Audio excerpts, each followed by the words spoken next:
Hey there, everybody. Welcome back to 5 Questions With.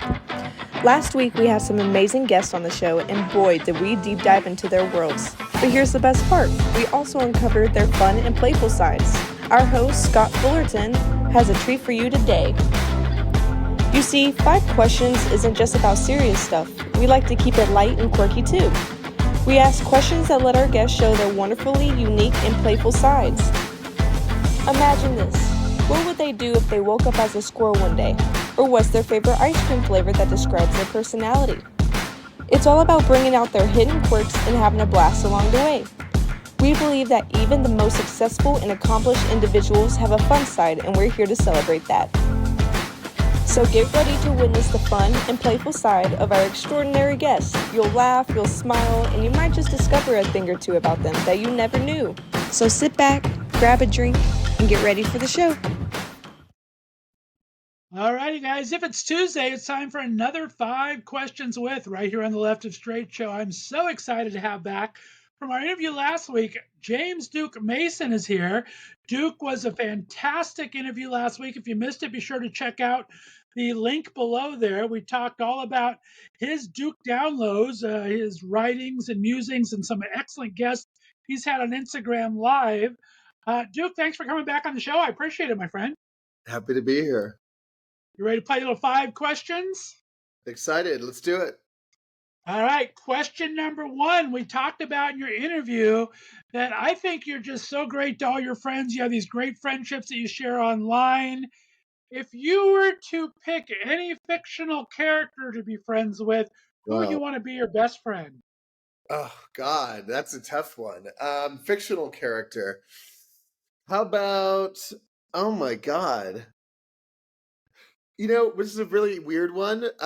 Maybe not that funny per se, but there was a movie called The Trip, which was a gay indie movie that inspired me to come out when I was 14. It was the first film I saw. It single-handedly changed my life, made me want to, come out and be an activist and all that. The lead character in that movie, Tommy, I actually fell in love with when I was 14. And I still I rewatched the movie recently, and I was like, oh my God, I love that character. I'm still in love with that character. And funnily enough, when I was about 10 years ago, when I was 23 or no, 21, I hosted a screening at Outfest of this film and got to meet the actor who played the guy that I fell in love with when I was 14. So, How cool is so that? and he was straight in real life, of course, that actor, Steve Braun. Right. But anyway, that one came to mind because I just watched the movie the other day and I still love that character and I'm still in love with that character. So, That's amazing. I love well, friend and boyfriend, potentially. You know, All right, question number 2. You and I have talked a lot on air and off. We're both political junkies. If you were able to time travel to any historical event Hmm. in the past, what would you like to go back and be able to witness firsthand?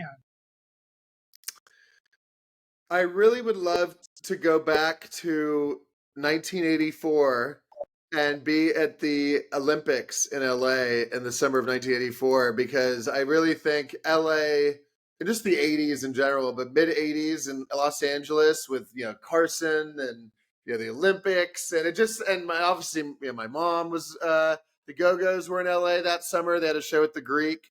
I just look back on that era and thank God if I could pick any year, not even on a political sense, but just like to have witnessed a time period I wish I could have gone back to the mid '80s and experienced what that was like because it seems like it was a pretty magical period in pop culture history. You know, Good choice. And it was because I'm old enough to have been there for half of it. So uh, nice. I like that. I'd go back from 1984 to 1989 or 1988 and just have experienced that like 4 or 5 year period. I would be like, that sounds like it would have been pretty fun to be a part of. It's some amazing time. I agree with that 100%. Of Well, course, you mentioned your mom. Of course, yeah. your mom is the fantastic Belinda Carlisle from the Go-Go's. Now, if you had to go against your mom in a lip sync battle, she couldn't sing live. How do you think you do, and what song would you compete against your mom on? You mean one of her songs? No, you can do any song. Just a lip sync. You had to challenge your mom to a lip sync battle. Pick any song you'd love to do to compete against, because you don't have to sing live. That'd be kind of Uh, hard to go against your mom live. oh, all right. I was going to say, how about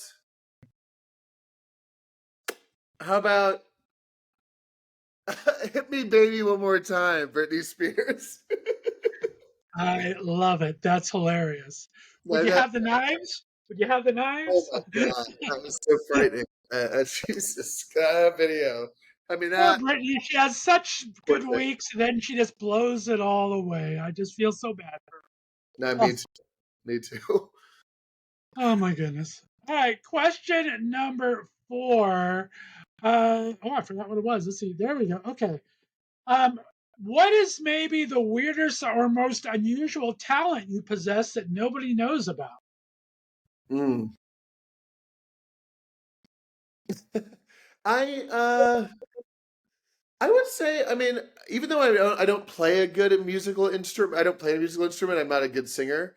I'd say I don't know if it's a talent per se, but I have a pretty good ear for music. Like I love music, and I've actually become, oddly enough, I've become a pretty good house EDM aficionado, and like I'm all about, like, when I'm on my walks around the neighborhood, I'm discovering new EDM and techno and house music, and I don't know, I've become really into it, and I've gotten really into it, and I've always thought I'd make a really good, if I may say so myself. I think because I grew up listening to music, and I think I have a pretty good ear for music, and I think I'd probably make a good music producer or manager, because I think I love music, and that's not something that I necessarily talk about that much, but it's something that I really enjoy. I love that. That's I love fantastic. I love the fact that you've like one of the reasons I love new and contemporary house and EDM and techno and all that is that a lot of it really does sound as if it was made in the 80s.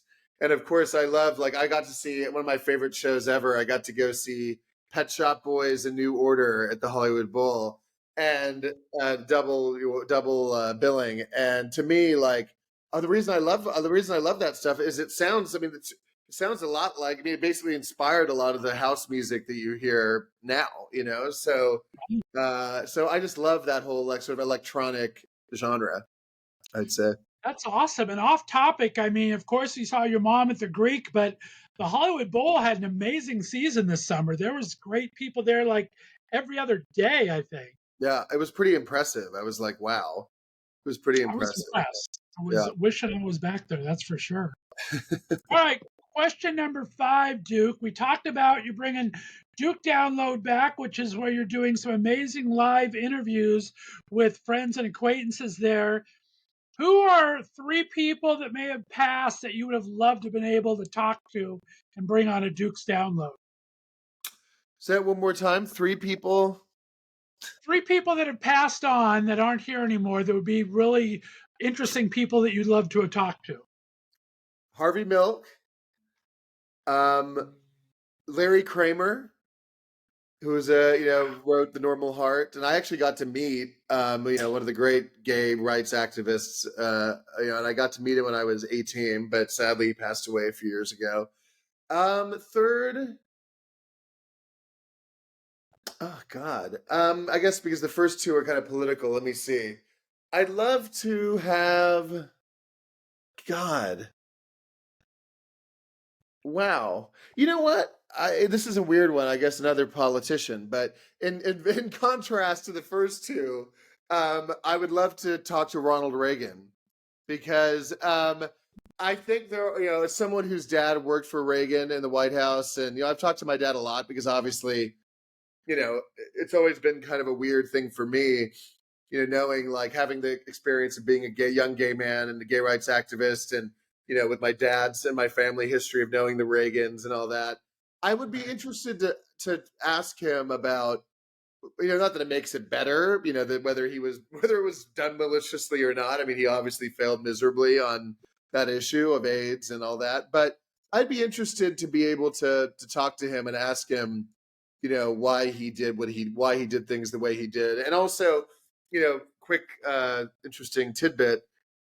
Right before Nancy died, I was actually working with their daughter, Patty Davis, to try to get Nancy to agree to have some kind of acknowledgement at the Reagan Library of AIDS. And because currently, which is kind of hard to believe, the Reagan Library has no reference whatsoever to HIV and AIDS and what the whole issue. And so before Nancy died, we were going to try with Nancy to try to get them to, before she died, to change that. And then she passed away, so we didn't get that chance. But but that, now that I think of it, that's something actually that I might try to take up again, because I think, as someone who both is gay and a gay rights activist, and also has knew the Reagans and had sort of has a personal relationship there, having with my dad, having worked for the administration, all that. I thought maybe I could be a unique position to help try to make that happen. So that'd be amazing, because it doesn't surprise me that it's not there, and it should be. And also, I mean, just his actor background, I'd love to know about. Go ahead. Sorry. I would just be interested to know his acting background, who in the closet back in those days and everything, and what his relationships were with some of those actors. Even. Well, I'll tell you also, I know I'm veering off to a million tangents, but this is really interesting. This is ironic. At Kirk Douglas's house here in LA, which was sold, I think, soon after he passed away a few years ago, they had photos from the house, and they had this little pathway with rocks in the ground in the garden, where guests that would come over to the house back in, I guess, the 50s and the 60s would sign the rocks at this house. And one rock in the garden, swear to God, says James Mason, so my grandfather signed it, Rock Hudson, and Ronald Reagan. And I was like, wow, that's ironic, considering obviously the Rock Hudson Reagan thing, when he eventually passed away of AIDS, but also the fact that James had a gay grandson, and I mean that was just a weird.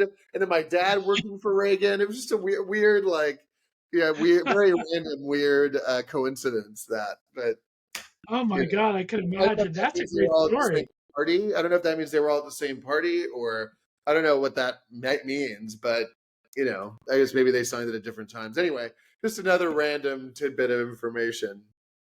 That's an amazing story. I love that, though. That is so cool.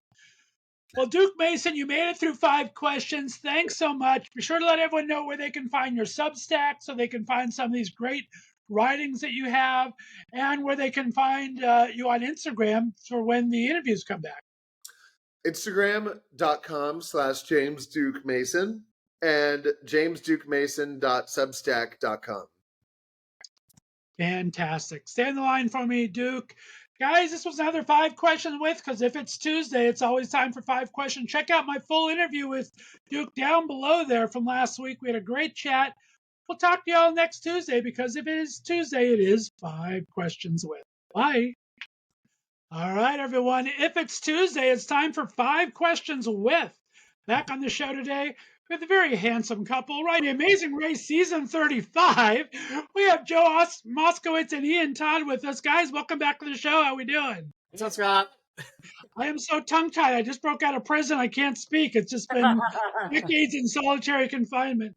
Guys, we had a great interview with Ian and Todd. They're doing an amazing job on the race, representing our LGBTQ community so well, having a lot of fun while they're at it, which is most important. If you missed any of our interview, check the link below. Be sure to root them on.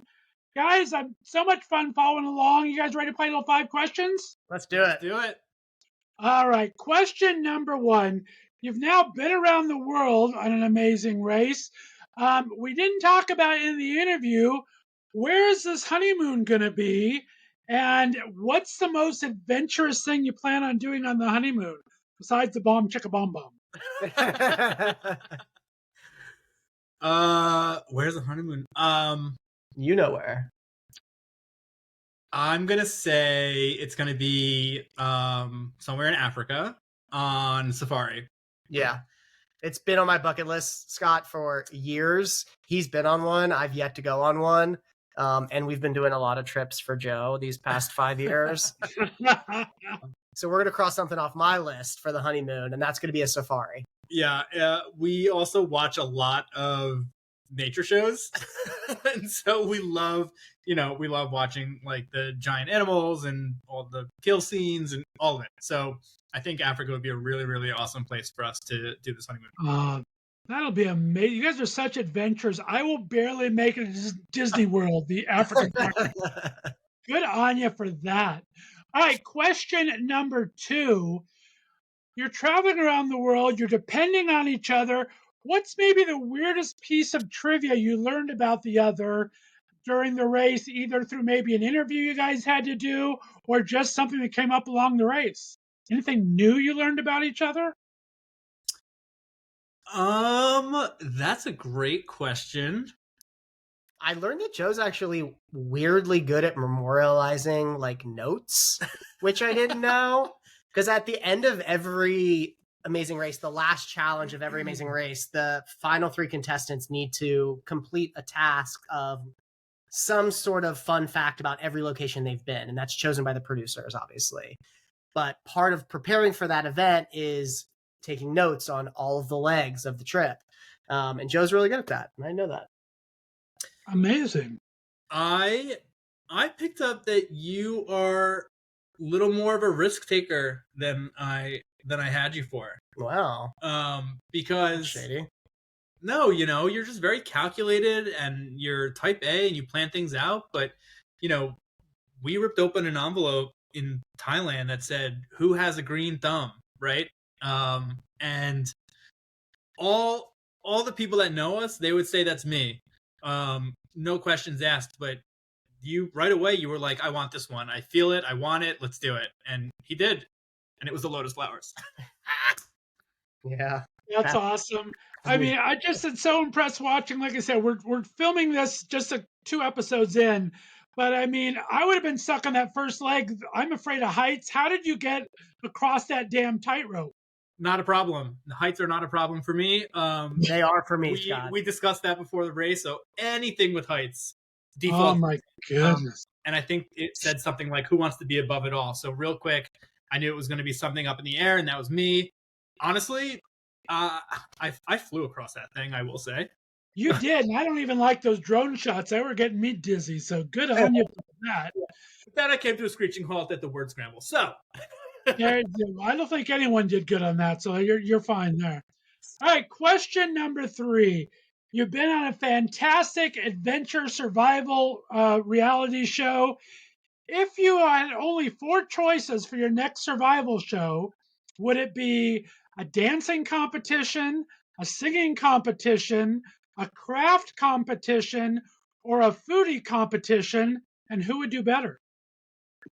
we missed the last choice. A foodie, craft, dance, or singing, like baking competition, something like that. Food. Missed me with the baking. Oh, food. Food for sure. I can't even make rice. Well, you can't dance either, so I know, and I can't sing. yeah. So he's also baking. Crafts? You're terrible at that. Oh, come on. I'll make crafts work. There you go. You get to be on with Nick Offerman and Amy Poehler. They host those shows. That's fun, at least. You're still laughing the entire time. That'll be good fun. There you go. All right, question number 4. We kind of got into this, but let's ask it a different way. We know that Joe's the seat of his pants guy. Ian's more of a planner. What's the most surprising thing that Joe has planned in your time together, Ian? And what's his most surprising spur of the moment thing you got Ian to do, Joe? Joe will plan like a night a year for my birthday sometimes. That's the surprise? A birthday thing? What else have you planned? Come on. If that's the surprising thing, Literally, what else have you planned? I've got work to do. Well, yeah. That wasn't the question, though. Okay, what about me? Spur of the moment. I would say, like, getting you to, like a rah-rah Penn State football game with all of my college friends. Oh yeah. Because it's There not you go. it's not his cup of tea. And Yes. it's a lot of that tight-knit group of friends, collegiate energy that he needs to only take in very small doses. Nice. All right. Question number 5. I have a lot of music fans on the show. We're in the spooky season here in October. If the ghost of horrible songs past came to haunt both of you, what song would they make you listen to over and over and over again? And what song would you like to hear to get rid of that? Oh my God. I have an answer. For me, it would be like some terrible Britney Spears song. That's gonna be a hot take, I feel, for some awful Britney Spears song. And then what do I listen to get it out of my head? I'm a Taylor boy, so any Taylor Swift song or like Odessa or Rufus Du Sol. Nice. Good Okay, era. so they play this song on a commercial for Burger King, and when you're not racing, you're locked in the hotel room sometimes with nothing to do, and so you're watching TV, and that commercial played over and over and over and over again. So that BK song, BK, have it your way. it drove me nuts, and so I would also need some Rufus Du Sol to get me out of that. There you go. All right, Joe Moskowitz, Ian Todd, you made it through 5 questions. Woohoo! Nice. Thanks so much for being on the Left of Straight Show, playing 5 questions. Good luck in the race. Like you said, you're not allowed to say, I'm not allowed to ask, so we're just going to play it by ear, my friends. Have fun watching the adventure. Congratulations on the wedding. Looking forward to some great picks. Where can we find these on social media, guys? Where can we follow along? Mainly on Instagram. Mine's going to be at Joe Mosk, and Ian's is going to be at Ian_A_Wanderer. So that's where you'll find us not having any plans in place for the wedding. There you go. I love it. All right, guys, stay on the line for me. Guys, if it's Tuesday, it's time for 5 questions with. We appreciate you tuning in. We'll see you next week. Bye-bye, everybody. Well, hi, everyone. If it's Tuesday, it's time for another 5 questions with right here on the Left of Straight Show. Every Tuesday, we bring you 5 fun questions with guests from last week. And of course, sitting beside me here, the amazing Stewart Taylor's back in the house. If you haven't caught his song Favorite X, do yourself a favor, download it, watch the video. Stewart Taylor, welcome back to Left of Straight Show. How you doing, buddy? Good. Thanks for having me. Had such a great chat with Stewart last week. If you missed any of the interview, you can check the link below. Listen to the entire thing. We had a great chance talking. We had, I don't know if he'll make a return appearance, but we had Hank the Tank, the Wonder Cat, join us for a very special cameo. May or may not see him today. We may have a special surprise. There you go. Look at Hank. Oh, gorgeous. Absolutely gorgeous. All right, you ready to play 5 questions, Hank? Okay, he's here. He's listening. All right, here we go. All right, so Stewart Taylor, you're an amazing singer and performer, but if you could switch lives with one person for a day, real or fictional, who would it be and what would you want to do? Wow. So it's so funny that you asked that. The first person that came to mind would be Jewel, because she's one of my favorite singer-songwriters. I adore her, and I think she's got such an interesting life. She's a mother. She's from Alaska. She tours the world as like a folk musician.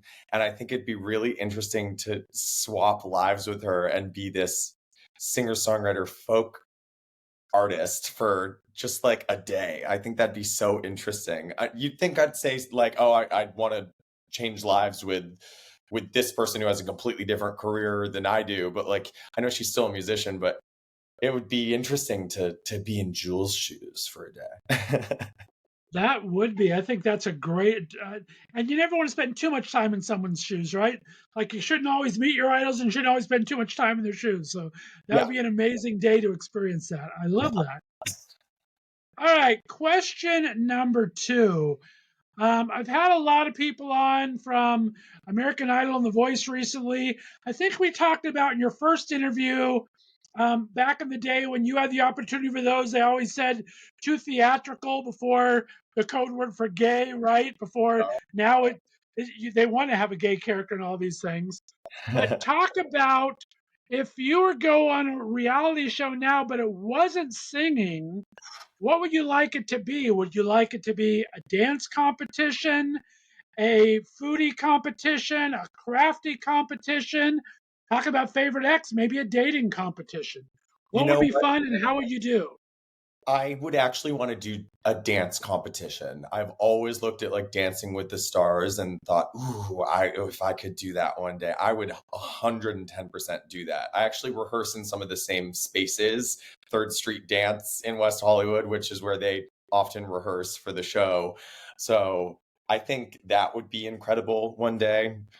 Maybe a crafts one as well. Who knows? But not dating. Dating for me is too private. I There like you going go. on my dates and I wouldn't want a camera with me while I was trying to date someone. That would be so awkward. So yeah, True Dancing with that. the Stars. It is. True that. I agree 100%. All right. Question number 3.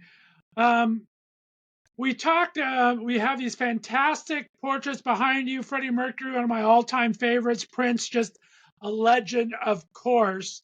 If Hmm. you had the ability to teleport to any concert or music festival in the past, where would you like to go and who would you like the headliner to be? Who'd be your dream headliner? I really think Queen with Freddie Mercury. I love Prince. If I had a second choice, I'd go with Prince too. But Freddie Mercury, I just watch his videos and his interviews, and he's such a freeing presence, and his presence is still felt all over the world to this day. His music is beautiful.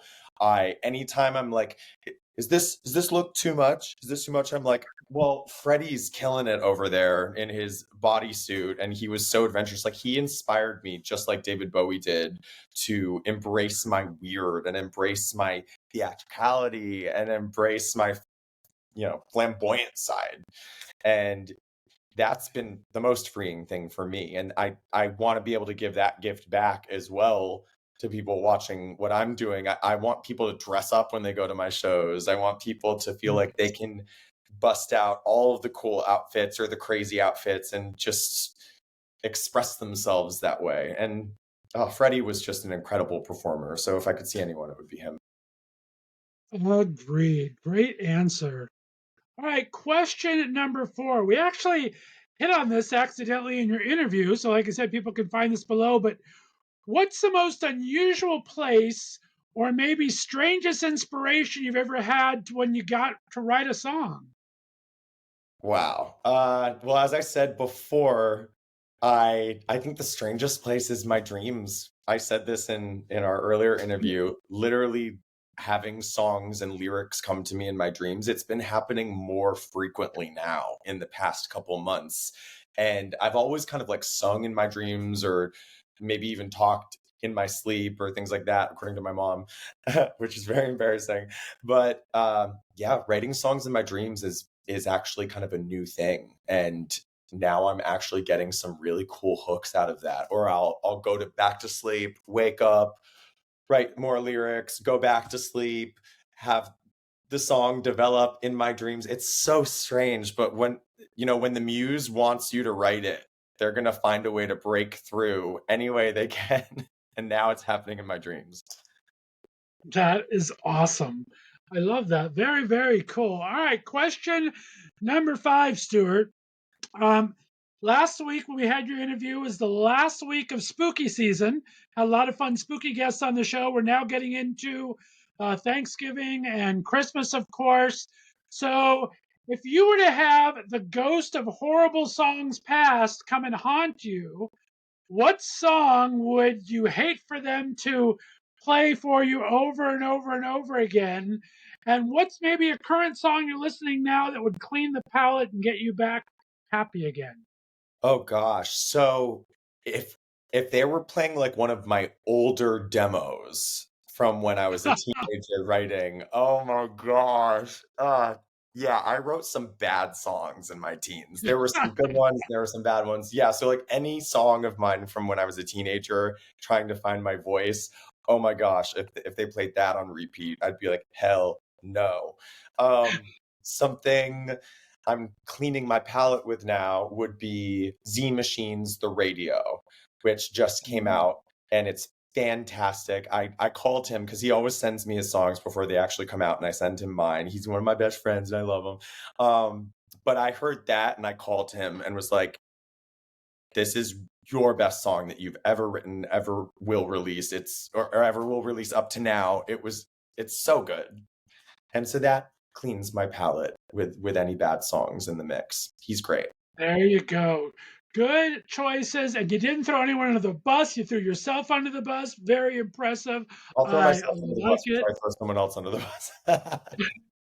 Well, Stewart Taylor, you made it through 5 questions. Guys, again, check out our great interview. But more than that, find Favorite X. We also have a new song coming out in the next coming weeks.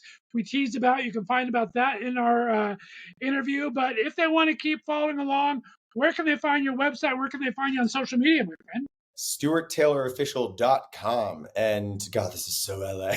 But you can find me on Instagram and TikTok at I'm Stewart Taylor. Fantastic. Fantastic. All right, stay on the line for me. Stewart, such a great pleasure to have you on. Guys, thanks for tuning in, because if it is Tuesday, it is another 5 questions with some of my fantastic guests. Thanks, Stewart. Thank you, listeners. Have a great day. Bye-bye. All righty, everyone. If it's Tuesday, it's time for another 5 questions with. Back in the house with me in studio, we have Brandon Stansell returning. If you missed my interview with Brandon last week, be sure to click the link below. Great friend of the show. We got to talk about his brand new music that came out just last week. If you haven't downloaded it yet, why haven't you? And don't be a cheap bastard. Pay money for it. Come on. And it's called That's What I Feel About You. Streaming everywhere you find your favorite music. Brandon, welcome back to Left of Straight Show. How you doing, my friend? I'm great. Thank you for having me again. I love talking to you. You ready to play a little 5 questions? Hell yeah. Come on. All right. Question number 1. Country music and food seem to go hand in hand, those country fairs. Plus, it's dinner time and I'm hungry. So what's your go-to comfort food? And is there a song that pairs perfectly with it? Oh my gosh, this is a multifaceted question. Comfort food, barbecue. Songs that go along with it. You know what? I'm not going to give you a song, but I am going to give you Tennessee football, which feels very country. Like, I feel like people are surprised that I like that. And it only obviously happens during college football season, but like, that's like my weekend thing. Barbecue. Super hidden talent. Brandon Stansell is a sports ball person. Who would have thought? I like it. Keep it on your hats, people. There you go. All right. Question number 2. I kind of teased you in your interview last week about going through a lot of eras. We had the blonde hair era. We had all sorts of different music types eras. What era is country music in right now, and where do you think it's heading? I, honest to God, have no clue. But I'm on the Maren Morris train. It's like, I don't need to be around to watch you guys burn yourselves down. So I'm going to just hunker down here on the West Coast. I'm going to make the music I want to make. I'm going to put it out. It's a little bit country. It's a little bit not. I'm going to put it out for the people that like it. The people that don't listen to it. I don't care. But I don't know what's happening with the industry. I'm not really a part of it. I'm just kind of watching it from afar. It's really odd. Like, I grew up always wanting to be in this world. And like, I've just had experiences over the past few years where I'm like, I don't know why I'm trying to break into this world that, like, 1, doesn't really want me that much. And then 2, like, every time I'm there, I'm like, these are not really these aren't the people that would come see my show. These aren't the people that would really love my show. Right. And so it just felt like I was trying to serve up like this thing to, people that have no interest in it. And it's like, I don't know. It just feels like a futile effort. anyway, so and it was kind of getting it, like, robbing me a little bit of my joy. There you go. I like deep, Brandon. You got to be deep and learn to live for you. Well, I think you just gotta like find your happy. That's what I told people coming out of the pandemic. Like my like life goal now is like chasing happiness, and that is it. And like trying to run after what is happening in the country industry is like kind of like not my pig, not my farm sort of the situation these days. Like, but good on you for the people that are running the race. Exactly.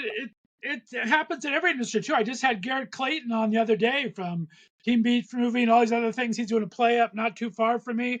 Same thing. His goal now is just to search joy. He just searches for joy in every product. He does his little makeup fun things on his YouTube. He'll do his dances. He'll go do a serious movie, The Letterman, and it just he does what brings him joy. I think that's the way we need to live our lives. So that's great. good Yeah, on you. 100%. All right, question number 3. If you could time jump to any major music event or concert in history, where would you like to go? And if you could teleport to any current artist's music, where would you like to go? You like these double questions. If I had to teleport to any show at any time, this is the gay man coming out of me. I would go see Judy Garland at the Palace. Why wouldn't you? I want to see that. If I had to transport to any show like now, you know what? I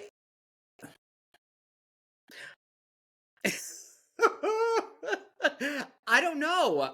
I don't know what I would like. You took a minute there. There was something that went across that face. I don't know what it was, but there was something that went across that face.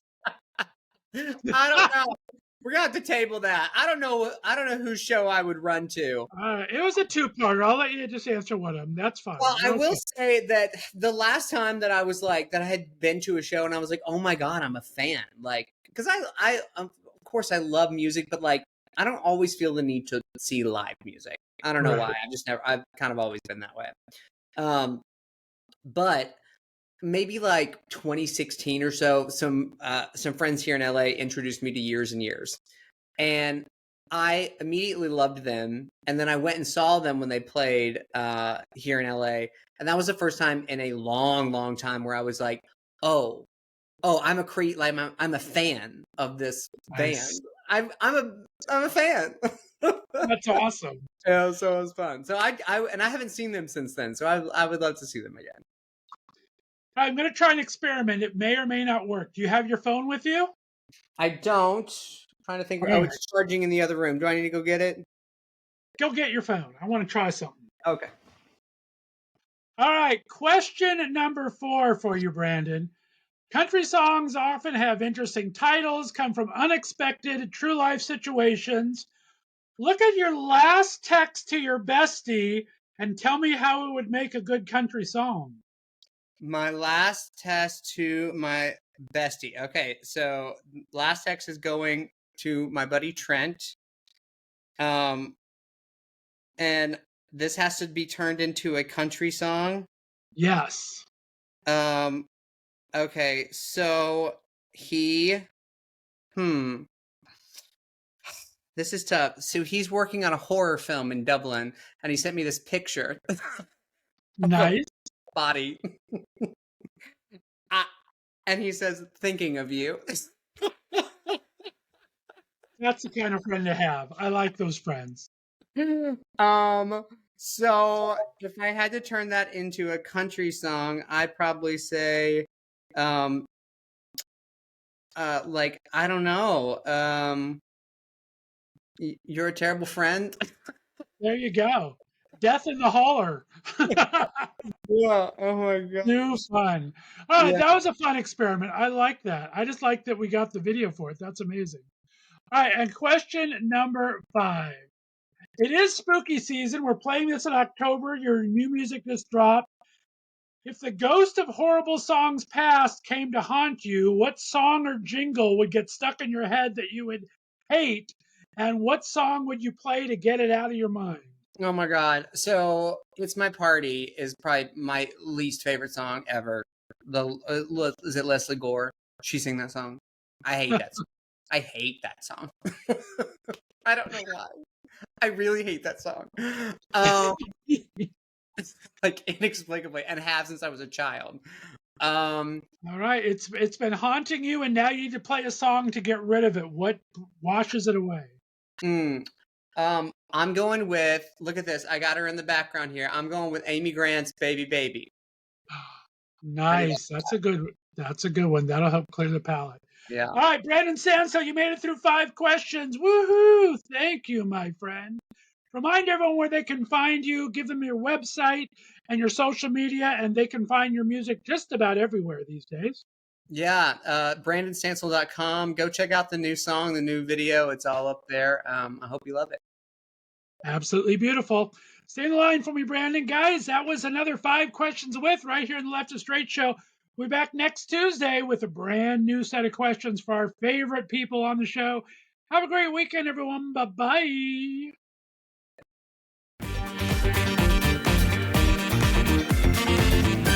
Thanks for listening to The Left of Straight Show. Be sure to subscribe on your favorite podcast distributor, and please give us a 5-star rating so more listeners can find us.